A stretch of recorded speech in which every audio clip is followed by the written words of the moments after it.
6:48 is the time. Here we go on this Monday with your Sunrise Smart Start. I'm Brennan Summers. We've got some snow out there covering yards.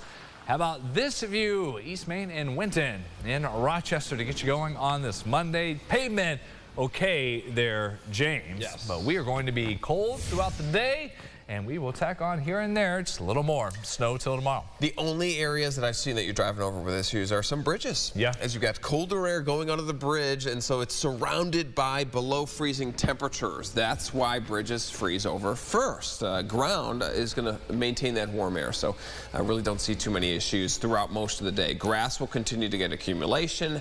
Most will not, but where I do expect to get stuff on the pavement will be overnight and then into early tomorrow when we see some spots getting 2, 3, 4+ inches of snow. We'll look at the 8-day at the end of the show, Brennan. All right, thank you, James. Still have a lane blocked on 590 southbound right at the split with 490 as we bring you this Sunrise traffic update. Another one, Marsh Road and Highway 31 out there on the east side getting past Bushnell's Basin. The view there as we've got some flakes in the sky from our Greater Rock Sky Eye. To more headlines and breaking updates, Rochester police need help identifying a suspect after a shooting on Flint Street. Officers say when they arrived to that call just before midnight, they found a man, 65 years old, wounded nearby, and they got him over to the hospital. He is expected to make a recovery. If you have any information on that shooting that can help, you're asked to reach out to the Major Crimes Unit. More breaking developments from Washington. It is day 41 of this government shutdown, and new overnight, the U.S. Senate did approve an initial step that might bring all of this to an end later this week and reopen Washington. A group of mostly moderate Democrats made an agreement with Republicans that could end the shutdown, though the Senate and House, both chambers, still need to approve the full measure. The Dems had demanded any funding package to reopen Washington to include expiring health care subsidies, and this move grants them a vote next month on extending the tax credits. All of us, Republicans and Democrats, who support this bill know that the time to act is now. This was the only deal on the table. It was our best chance to reopen the government. This agreement comes after the U.S. Supreme Court put out an emergency order late Friday halting the payout of full SNAP benefits for November, as well as the cancellation of thousands of flights from Friday through this morning by the FAA. New this morning, we know the Veterans Outreach Center here in Rochester does so much to help our veterans once they return. And one of those things is with food, making sure they have nutritious meals. That group does that with your donations and support from other organizations around the region. Aron Spitzer is here in studio with more on how they are getting what they need. Aron.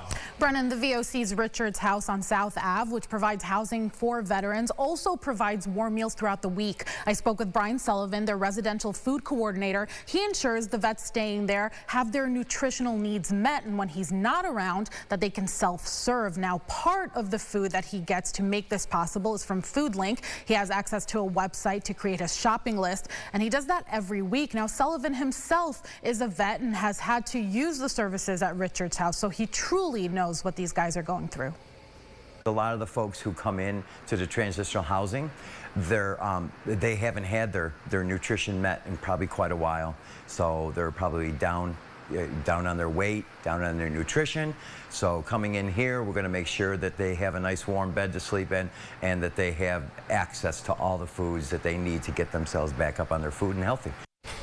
To support these programs, News 8 is teaming up with TOPS for the 19th annual Food for Families Drive, collecting donations for FoodLink. The campaign is taking donations until December 24th. News 8 will also be hosting a donation drive December 12th at the TOPS in Greece. TOPS is also offering an 11% discount to all veterans and active military personnel who shop tomorrow. Brennan?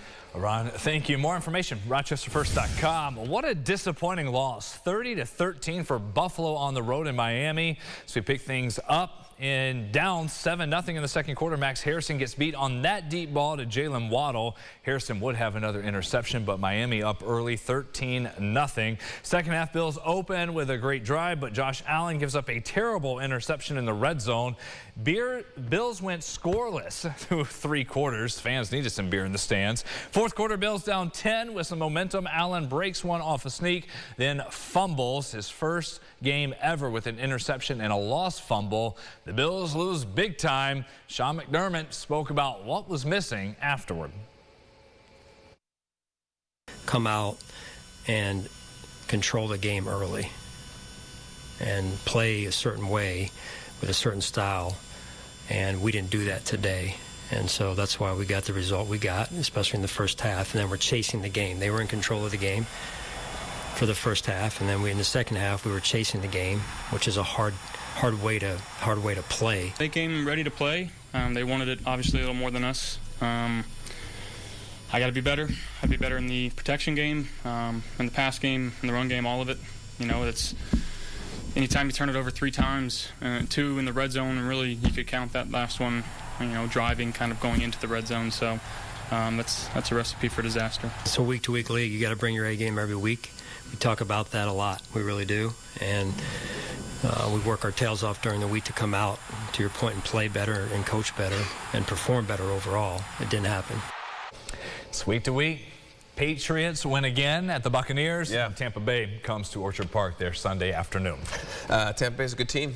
They are, and both of those teams need a win coming up here Sunday. It's a big game at 1. Yeah, exactly. Right. So let's take a look at the wind chills. Okay. Out there, feels like 23.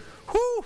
Wee. And there's the view. You got the snow on the docks there in Canandaigua. Northwest flow. That will mean lake effects. Expect snow showers to continue to overspread the region through this afternoon. Really pick up in intensity through tonight. So kind of that 1 to 5 a.m. sweet spot. Also, a lot of us, sure, maybe another inch or 2. Some of us could see up to another ½ foot of snow depending on location. So really important here where, you know, in the city you could have 1 inch, and then just a few miles to the east-northeast, that's where you get some of those higher snowfall totals. Here's your 8-day forecast. We warm right up. We'll be in the mid-30s by Tuesday afternoon on Veterans Day. And then you got the rain showers by Wednesday, Thursday. It'll be a nice little snow day there for the kiddos tomorrow in Wolcott, elsewhere in Wayne County. We'll see you at 9 o'clock for our podcast that kick up a sunrise Monday edition. You can get that on the Rochester First streaming app, also now on Spotify. CBS Mornings coming your way at 7. Our next local cut-in during that is at 7:25. We'll see you then.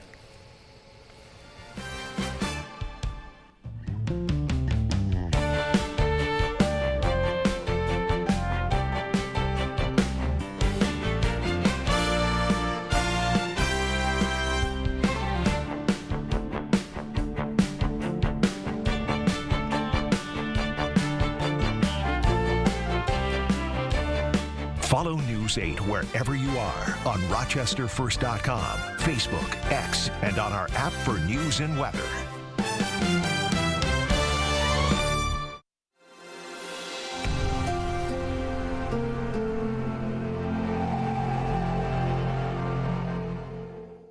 Get the Rochester First streaming app today for everything you love from News 8 On Demand, plus exclusive shows you won't see anywhere else. Search ROC and download for free on Roku, Amazon Fire, and Apple TV.